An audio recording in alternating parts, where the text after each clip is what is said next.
Hey everyone, this is Hayes Milton Fields III. I'm Hayes and Fields II. I'm Lex. And I just had a question, I guess, for the audience. Welcome to Various Fields. And Welcome. My main question becomes, when should you give up? And I know that's a weird question to ask because not a lot of people believe in giving up, but I think there's some points when it does in fact apply. I'm opening up the table. So all right, but first thing is, I have a question for you then. Should I jump in with my initial thought, or do you want to expound more? So from what you're saying... Okay, that's fair. I guess the explanation becomes, I think there's a lot of things that people hold on to, whether it be like the expression chasing a ghost, right? When you have an idea, or I don't even want to say dreams, but like you have a perception, a goal, an aim that you've held on to for X amount of time, up to the point where it can be doable, but it may not be practical for your current situation, right? I don't know what that might be. It can really be an amazing amount of things. I just don't know when it might be, what it might be for you, right? There might be people on that horse riding it till it dies and still trudging along without that horse because they still feel they need to get that goal. That's fantastic for them, right? But like it might be a point in time when they are trying to get to a goal that may not be obtainable at that time, or for a reason or another may not be reasonable for them to pursue. May I? Yeah, go ahead. All right, so the initial thing based off of that, I would say no one should ever give up. You can learn and let go. I think that's the difference. Learn and let go. So a concept I would have is like, for instance, let's say you like someone, like you had a middle school crush. You know the person in 8th grade, and you're like, middle school crush. You like, and that person says no. At a certain point in time, if that person doesn't like you, that's boundaries. You're passing that person things. That's not like I want to keep chasing that person. And mind you, this may sound out there, but I've heard those stories. They're like, well, I met your grandmother and she said I didn't like you 70, 100 times, and I stalked her on the bus ride until she gave in and said no, and she said yes. And I'm like, that's some people's story. And you're like, oh, that's awkward. Like that's right. But I'm also saying, like, I think there's certain things where, like, I would imagine, like, when it comes to people and boundaries, certain things like that, that's learning and letting go, moving on. Maybe you're not chasing that person individually, but you're looking for aspects of it. That's different. When it comes to just giving up, I don't think you should ever. The difference being, giving up is like you feel like you're hitting your own walls, you're hitting certain things, and without quote unquote logically deducing it, you feel like you're not capable, and then you let that stop you. That's bad, I would say. Right. If you're like, I'm chasing this thing, but like maybe you did get your dream job, you are doing it, but no, you're now finding yourself as becoming work. You're no longer passionate about it, and you don't feel that same thing. You're not giving up. You're just like, I've learned that this is no longer enjoyable for me. I can move on. I can do other things. Giving up and the connotation about it, I don't want to. Not saying you are, but I don't want to put that out there. Right. Learning and letting go is different. But that's the reason why I kind of I phrased it like that, because even in learning and letting go, right, the people still feel as if they have given up on such a thing. So I'm not saying it's easy. And I know for most people it's not. For me, it's not. No, I am. Sometimes I consider myself a very stubborn person when it comes down to certain things that I'm trying to reach out to do. Like when I'm drawing or trying to draw, I'm still trying to understand like the digital medium, right? So with a sketch pad, I would, like try to go from line to line to line to line to line. And I know the practice is the craft itself, and sometimes the craft is the practice, right? I'm not trying to be prophetic in any kind of way. I'm just saying, like, literally, it is the repetition that makes you a better artist, right? But nevertheless, right, when it comes down to other practices, like I like the expression, no one advocates for stalking, right? But some people consider those gestures to be romantic. Yeah. So when do you let go? You see, I think personal boundaries. Yeah. Well, you see, I think that we got to You should stop. You got to compartmentalize those. She might things. be playing hard to get. No, I'm kidding. As I was saying, when we compartmentalize it, we have things that we are letting go that we could possibly holding on to us. So in other words, anything that could reach out. So when you're dealing with relationships, that's a two-way thing. Yeah. So in other words, to suggest I'm not going to give up. There's a point where you may have to reconsider that. If that person once again is not returning that, you may have to kind of take a step back and reevaluate. That's one type of thing. Yeah. But I'll give you an example. I do theater. And that's one of the things I've been pursuing a little bit more heavily as I've gotten older. And I actually did an audition. Now I can sing a bit, and I'm pretty confident when we do. The most humble man. Okay, Dad, that was just calling out. You sing well. Here's the thing: if you want to be humble, you can just say sing well. I sing a bit. It's wild. You're a performer. Well, you have a guitar right behind you. Okay, all right. You're literally a professional. I sing a bit. Okay, I sing a bit was wild. In other words, moving forward, the point is, at the audition, there was an audition for a pretty big musical that's coming in the area, and fine, it worked out well. The singing part and theater, the acting part, was pretty much baked in, fine. But then there was the dancing part, and you know how people say they have two left feet. Mm-hmm. I have 2 feet that have left. So that I am a horrible, I am an actual horrible dancer. As much as I'm a private dancer. You don't want me to dance in private, in public. No version of dancing I do, but theatrical dancing. Now I can move a bit, it's a little bit. When this guy was given the instructions, it's okay, 5, 6, 7, 8. Okay, what is it? Heel and toe, and all these different things. Yeah. And I am horrible at it. But in theater, you've got to keep that face. Hey, no matter what, I'm going to keep on trying. So I know that I am not a great dancer, but I do believe that I can get myself from being horrendous up to pretty bad, and that's what I'm looking for. That's what I'm saying. Okay, so even there, right there. Okay, so with that being the whole premise, right? You getting up to that level is proof of improvement. Therefore, you shouldn't have to give up if you can take that step up. Right. And I'm not trying to say that everyone should just aim for, I guess, if that's the threshold and mediocrity is the height, right? I like 8. Right? But I'm saying, nevertheless, the fact that you can continue to practice to be maybe not dancing with the stars, but maybe dancing on... with the rocks. I'm okay. Dancing with Dwayne The Rock Johnson. All right, man. Yeah, go right ahead. I'll make this not deep, but I'll get into it. I think a lot of people associate... because if you want to give up, associate progress with success. And I don't think that is necessary when you're talking about the concept of giving up. Because I think hope in general is good to have. Mm-hmm. It's a common phrase. I may be making it up or not. Sure, common. I may be messing it up. I'm not sure how common it is. But it's shoot for the stars. Even if you miss, you land on the moon. Right. I think it's good to shoot past what you believe you can do just for the concept of it. Just the sun's a star too, right? Huh? Aim for the sun. Right. Here's the thing. It's a bad idea to get a spaceship and drive to go to the sun. But if you do it, it's still impressive. It's a bad idea, but I'm saying at some point as you get close to the sun, you're gonna be like, wow, I made it farther than I thought I would. You know what I mean? Right. But I'm saying with the idea of I'll break it down and make it a little more real. I think it's good to have hope. And I think giving up negates hope inherently. I think you should always have hope because here's another thing. I've been told I'm an optimist. And I think I use optimism, and optimism seems like people are like, I'm a realist on this. I think optimism is probably the most practical thing you can have because it's very easy to be a realist or negate because you get into quote unquote chaos theory. Anything can happen. I can walk on the street and get hit by a car. That can happen. I don't want to think about that all day. That gets in the way. Right. So I'm going to just assume I'm going to be all right. It just is. I can't go out in the day and be like, this is going to happen. And I'm saying people don't do it, but that gets in the way of just progress. So I just hope I'm going to be all right. And then I add that to other things. I don't think I'm going to make it. I don't think I'm going to do a great job, but I'm going to hope I can. It's but I don't mean it's necessarily me not giving up as much as just it's almost. In some frame, I think it's almost easier to be optimistic, or it's more pragmatic to be optimistic. Interesting. If you keep thinking of all these things are going to get away, you're just going to not do stuff. That's a true Blue Lantern mentality. You know that?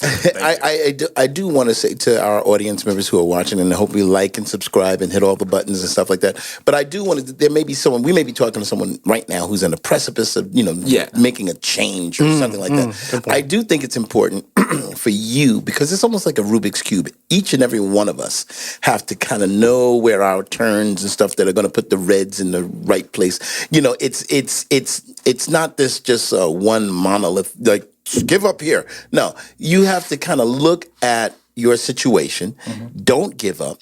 If you've been having situations where you've been doing the same thing all over and over again and that's not working, you may want to take the time to reevaluate replan, redo. But don't give up on you. You see what I'm saying? That's the thing. Because sometimes what will happen is when we fail at a thing, we start to call ourselves a failure. And that's where I think the struggle comes, because we sometimes become so part and parcel with that thing we're pursuing that we start to identify ourselves with that thing. And so therefore, when that thing does not happen like we planned, then we start to look down on ourselves. And I think that's where we cross those paths. So I want to tell anybody that's out there, if you're doing something and you're trying at it, keep on planning, keep on going for it. Don't give up. However, use your skill set to learn from those things that did not work and alter it. Take a look at yourself and make a change. Gandhi. I thought that was Michael Jackson, wasn't it? I'm pretty sure Gandhi said he. Gandhi, huh? No, this is Gandhi. I'm pretty sure. Okay, anyway. He sings a bit. But I think it's important to for all of us to pursue those things. And you're absolutely right. And one thing I do want to change, to all those people who might want to cast me for some type of show that might need, I am actually a better dancer than I've described. It's all done for theater. Never give up. That Never way, gives up. Always plug yourself. Yeah, no, but no, I'm doing that. So just in case a dancer, I'm trying to do that. Of course. Jedi mind trick. I am not that bad of a dancer. A quick tangent, and then we'll get back to the main thing. I do find it like I think the only rule you have to do to be good at dancing is stay on beat. That's it. Because everything else is like, if you can't do the flamenco, all that stuff, that's extra. Wow. No, I'm not saying it's, I'm saying to be good. Because like I've heard people say good. I don't particularly think I'm good at dancing. I think I'm lanky, and I think people can't follow my movements enough. So I think if I move around enough, you're like, wow, you're good at. Because I've been told I'm good at dancing. I'm not. But I think they can't follow all my movements at once, so they just think something's happening. You know, and they're like, oh my god, this guy's great, but they just can't follow. Just stay on beat. You tap once, and then you add a little bit, because it's hard to. If you're following rules, choreography is different. There you go. Choreography is different. I see what you're saying. You could be bad at choreography, but that's just bad at following instructions, and those are two different things. Wow, you just simplify the whole craft. You got that it. People just spend years studying. I'm saying I'm bad at following. Here's the thing. I've actually been. This is my thing. I'm actually worse when people tell me to do things step by step. Huh. Yeah, when I do it's easier for me to sound like semi figure it out, but like the second someone says, hey, do this, I'm immediately going to do it wrong because you're telling me exactly how to do it this way, and I get in my own head. Right. If I figure it out a little bit on my own, I'll fall into it. But step by step. So I understand that a little bit, and the crafts or like the arts are kind of a bit different because you kind of have to have a level of mentality or a mentality of kind of like engineering it yourself. Yeah. For any art to be your own, you kind of have to think of it your own way. So if there is a step by step on how to dance, on how to draw, how to play an instrument, right?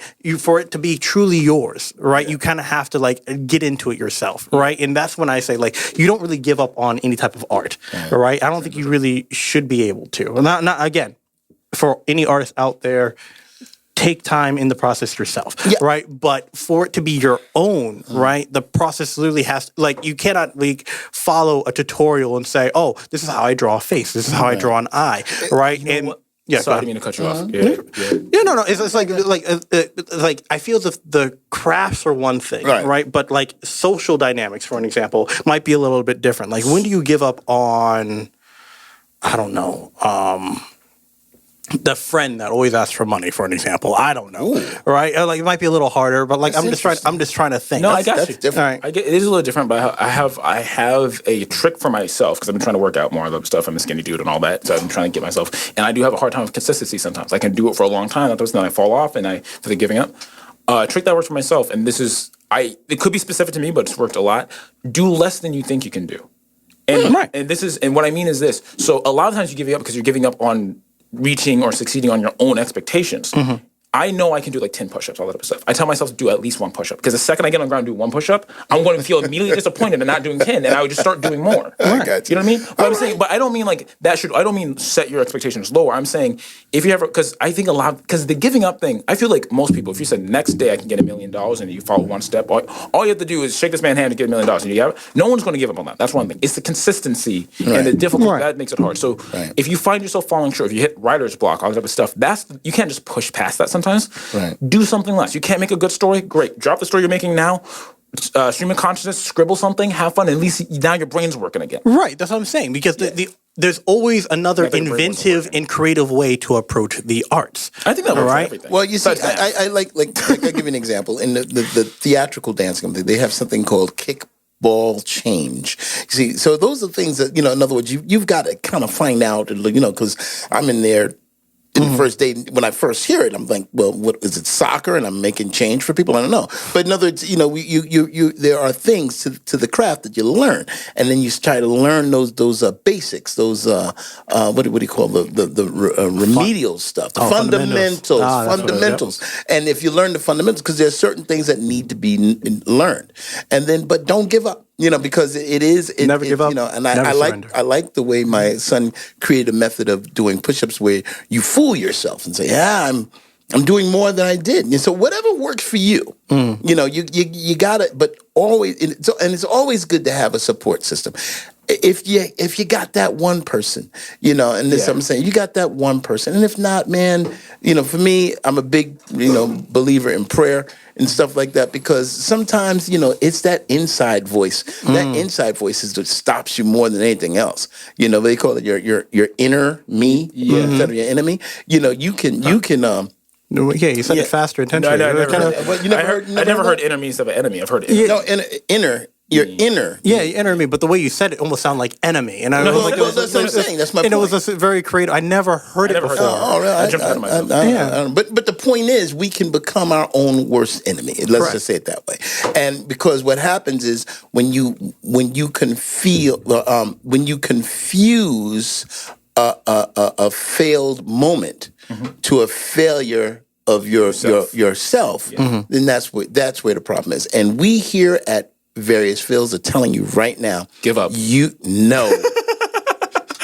The timing was perfect. No, I had to. Not at all. Please. Let me try it again. We here at Various Fields believe that you should never give up. That's right. Yeah, he's just joking. But no, I'm only but seriously, because I because I don't know who's and I want to make sure that and like we know that as we even starting this off, we've said before. My father always said we don't know nothing, and that means it's a society. So there will be people that will tell you, you need to give up, and they don't really know your capacity. And I believe that if you know who you are and what you can accomplish, there's nothing you can't accomplish. All right. So again, the arts are very easy. Self-improvement, I dare say, is easier than most of the concepts of giving up that are currently on the table. I understand everything takes time. You do it and you take the steps that you need for your own improvement, however it may be, right? But there might be other situations with the stalking versus romanticism thing. Dramatic example, intentional. Yeah, exactly. But I'm just saying, in terms of those, I guess, social dynamics, what other things do you give? When does a job become too hard? My thing is pivot. I don't think giving up, before you actually, Nels, real quick, how are we doing on time? I feel like we're almost there. About 10 minutes. My thing is pivot before, because here's another thing. I think giving up is a lot. Giving up also means I'm done. Anything around, I'm a bad writer. So what? You never write again? You know what I mean? Right. So if maybe you're giving up on your story because you say that's fine. You know what? That individual story doesn't have to be great. If you're running out, I'm doing a Sonic reference here. Live and learn. My thing is pivot though. You don't have to necessarily drop everything of the concept of what you're doing, but find another way, find another door. And to me, that's usually because I wouldn't say it's hard to give up. I would argue it's almost hard to drop certain things unless you're as focused on it as you believe you are. So I believe it's hard to I run into exercise and all that type of stuff. It's not that I have a hard time exercising. I get bored lifting weights. But I like to move. I try to do a lot more cardio based things. So I like moving, I like jumping around. That's still exercise. But the thing I feel like I'm bad at is lifting weights. It's not even that I'm just skinny. It's just I'm doing. I hate repetitive motion. So I'm this is boring. You know what I mean? If I start rock climbing, if I start trying to do. We brought up parkour last week, and I'm doing parkour, but gymnastics or something. Right. You know what I mean? That's more fun. I'm not giving up. It's just a different thing. Right. So going back to whatever's on the title, I think it's also just get your head out of that one specific thing. one quick thing I'll say. I had a job previously. I was in news. I ran into a lot of walls with that. I ended up leaving that job. One of the first times I left that job, kind of with no plan on type of stuff, thankfully ended up working out for me because I ended up getting to film a whole bunch of other stuff. But one of the reasons why I left the job, it wasn't just me giving up, but at the time when I could not think of anything else I could do. I couldn't. I'm like, what else can I do if I don't know what else? And then the second once I was out of my brain, I'm like, oh, I could think like a human again because I thought of all the things I could do because that job wasn't taking up my space and time of mental capacity. So now it's just like when you're as focused on something, it can seem like it's a bigger deal, but if you pivot, do something slightly different but still within range, you get the momentum again, and then. Yeah, I like that. And here's another thing, because we kind of brought this into it, and we kind of conflated the things in reference to letting go in relationships. You know, that is the hardest thing, because what happens is when your heart gets involved, your heart gets involved with something that you believe you should hold on to. The heart has no logic. Your brain can't even talk to your heart. Brain is like, "Hey, heart, let it go." I mean, no, man, I still feel. And, you know, brain and your health, and your body is telling you, let it go, let it go. Heart has a hard time understanding logic. That's why Cyclops had such a hard time with Jean Grey. What? Rose-colored glasses. Yeah, you thought I was going. I went somewhere. That was a Marvel reference. That was like 3 in 1 in that You one. know, but the thing is that when you there's a time where it's hard to see, particularly in relationships, when you have a broken heart. And even even the phrase "broken hearted," it just seems very, very heavy, because what happens is you believe that you will never ever love again, and that situation that you had is never ever going to happen. And I will say to you, you're absolutely right. That situation will never happen again. But a door will open where you will find another situation which will be superior or better, or in such a better for you. And it's hard to believe that in the time. Right. You know, so letting something go that you're holding. See, so there's two pieces to it. When you let something go, that's you releasing it. Yeah. But if something's got a hold on you, that's tougher. So if that relationship's got a hold on your heart, you have got to pry away from it. You've got to do whatever you can. Whatever you can, because it's hard. Because the Bible says something of the line, the heart, who can know it? The heart is so crazy. It's so crazy. You'll love that thing that you ought not love. You'll hate that thing that you should love. It's so crazy. I don't know what the heart is, but I know that. Really, it's like it just jacks Very you vital up. organ. You'll find yourself pining after something that is absolutely toxic. Right. And it's toxic. You can write it down and say, "Look, I can give you 10 reasons why I should let this go." But for whatever reason, the heart holds on to it. So anybody out there that's got a heart song like that, you're going to live. You're going to be fine. You're going to be good. Once again, I advocate for a lot of prayer, self-thinking, meditation. And understanding who you are and understanding your value, your worth. Do not be defined by somebody else, because sometimes we do that. And it's not necessarily the person doing it. We do it ourselves, and sometimes it's hard to look at yourself and love yourself from the perspective of your own self. And self-love is very important. It's not to be self-centered, but loving yourself is hard. So letting go in that I just wanted to kind of bring. That's fair. No, that's fair. I like that. I will say everything. I don't want to make it sound easy. Like I said, the perspective of giving up versus learning and letting go. None of it is easy, but I think a lot of it, both with the heart and the mind, it's really. Sometimes it's very perception based, and if you can find a way to just get yourself out of your own mind, or even get yourself out of that own emotional, not hurdle, what's the word, trench. If you can find a way to just pivot a little bit, to me, I always make a connotation to momentum. It's a lot about you get stuck, but once you get that one step somewhere a little else, you can kind of start moving again. Then you can I can breathe again. I'm thinking because honestly, I've always found crushes semi annoying because I'm aware I'm not thinking how I normally do. I'm like, oh, I really like this person. Everything they do is amazing. I can't believe they just spit into a garbage can so beautiful. And then I catch myself for a second. I'm like, what? That wasn't attractive at all. But my heart's like, oh my God, it's the best. And I can't get my own self. And so I have the logic and the emotional difference. I'm like yelling at myself, like, it's not that real. And your heart's like, but it's amazing. Oh my God. You ever see them lick a lollipop? It's the best lollipop. You're like, what? But if you can, and sometimes you have to follow your emotions. They're different kind of people. Sometimes follow emotions, follow logic. But a lot of it's just like, if you can give yourself a little bit of perspective, that third person perspective, and it's harder. It's easier said than done. It's hard to do. But if you can just think a little big picture, just get a little bit out of it. If you find yourself only thinking about this one thing, think about your family, think about your friends, think about what you have this morning. If you can just get a little bit out of it, at least you won't be as stuck, and that starts something. It's not even saying that's going to make you happy. You're just going to start that one extra step. And then you're like, 1, 2, okay, I can think a little more normally again. I'm remembering actually, like when we were growing up, there was like another virtue that you brought us up with called no doors shut. No doors shut. That's and I also like the idea of like how you guys are expressing it. Like I don't really believe in giving up, but I know that in some mental capacity, it is healthier to let things go, right, at your own time and at your own pace. But also with the same same virtue, right? Don't let the let go be wow, I'm repeating myself. Don't allow you letting go be a stop to your momentum. Don't let it be don't perceive it as all halt on anything that you're trying to do in terms of that pursuit, right? You find love in different avenues, right? You can find a new job if you let go of the one that you probably don't like. You can pick up another craft or pick up another profession by maintaining the skills you picked up at a hobby, all right, and applying it to another hobby that you're picking up. Take a break, right? Cat Bar. and there you go. And actually, if you go that, our lives are like a book or like a chapter, right? And sometimes some parts of our chapters in our book of life, it may feel like you're in a sentence.